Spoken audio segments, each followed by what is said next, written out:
Hi everyone, I'm Sony and this is my review video of Nokia X2.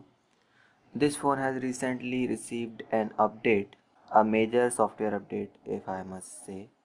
Now this phone supports live wallpaper and also background like this. Before this was all black. I took the screenshot of the update before updating the phone so that I can show you. It contains camera updates and wallpaper updates, and also you will get 15 GB of personal storage space on OneDrive, and you can also now sync your Google account with this phone. There's one thing about its notification center. If you scroll down from here, it will bring all the quick toggles and settings but not the notification. If you scroll from this area, you will get all the notification, but if you scroll down from this area, you will get all the settings and quick toggles.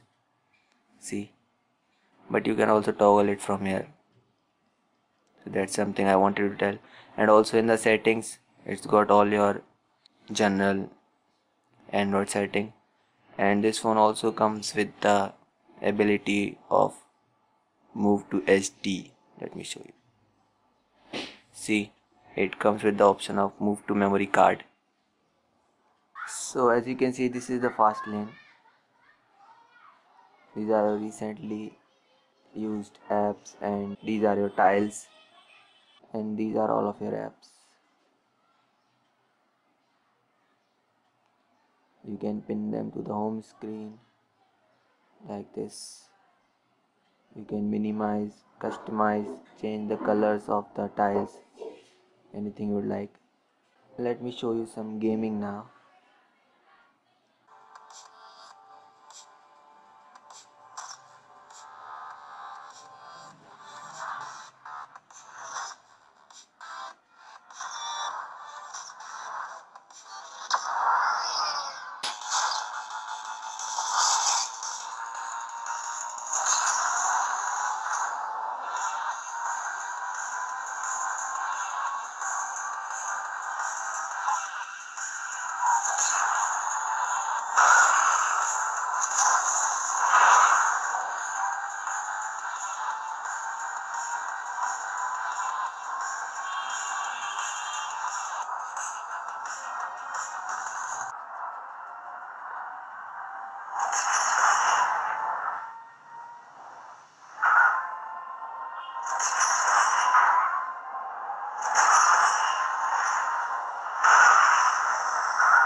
This Nokia X2 is not a traditional Android phone. It comes with its own app store, which was previously known as Nokia Store or something, but now I don't know what it's called.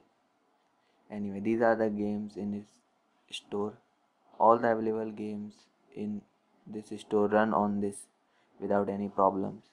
But games you install from third party stores might give you some problems. Hardware wise, the phone is pretty well built. It's built like a plastic tank if you ask me. Let me show you the actual thickness of this phone. As this plastic shell is making the phone look pretty thick, but it is not that thick. See, it's this slim. If you hold it in hand, you will see how much lightweight and slim it is. But this back shell itself, I think, is 2 mm thick or something.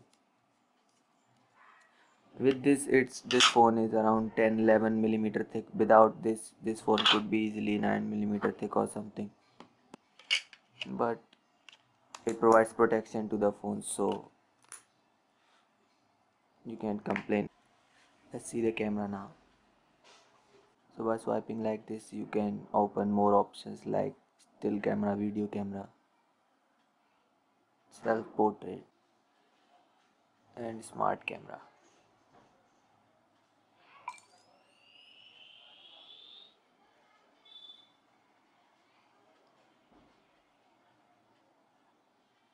Something like Nokia Lumia pure view cameras. It's also got the front camera and all your settings, brightness, image quality, aspect ratio, timer, all those settings. It is an autofocus camera, and you can also pinch to zoom. The view that this screen shows doesn't look that great, but Nokia's post image processing algorithm or software or whatever you want to call it brings out really clean image. This, for example, it won't look that great on the phone's screen, but after you take the photo, the software will work its magic. In bright light conditions, the phone camera's performance is pretty great, but during night time or low light conditions, its performance is pretty bad.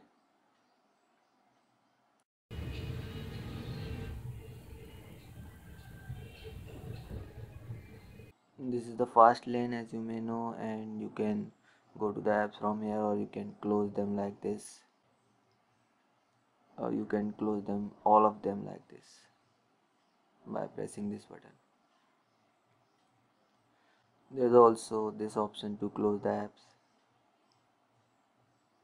The updated processor of this phone really makes this phone smooth. The performance is very much better than the previous generation Nokia X series phones. Let's see the music quality now. This is the default music player that Nokia comes with.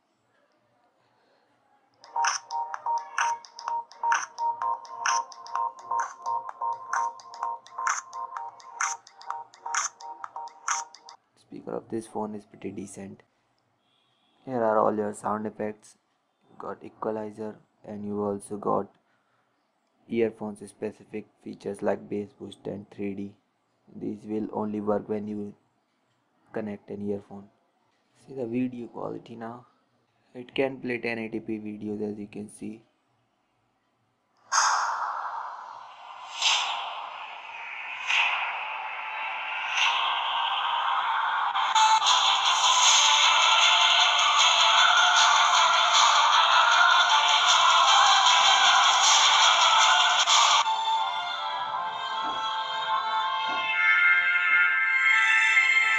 The performance is a little choppy, but it can play 1080p videos in its default player.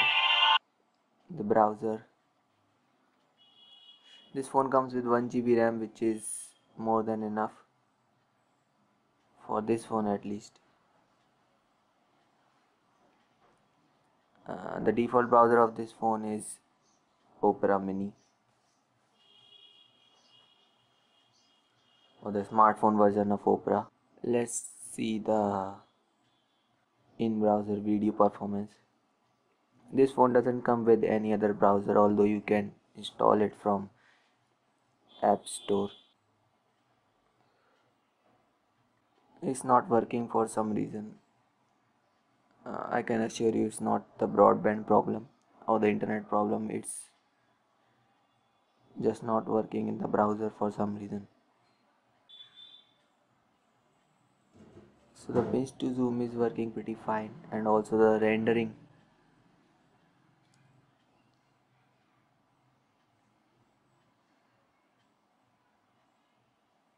seems to be working good. The whole page is loaded pretty fast. So the browser performance is decent of this phone. And tell you about these two buttons. It's got one back button and also multitasking button, and this home button, and it's kind of strange to use this because after using so many phones with three buttons or at least one button in the middle, it feels kind of strange to that there is no button in the middle. Let's see if this phone supports USB OTG.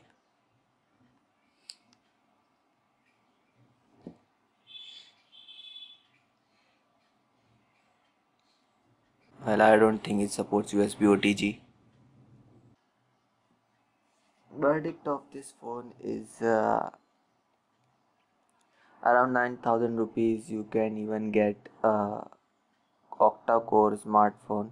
You can get Redmi 1S for around 6000 rupees, or phones from Micromax or Carbon with much bigger screen than this and much better specs.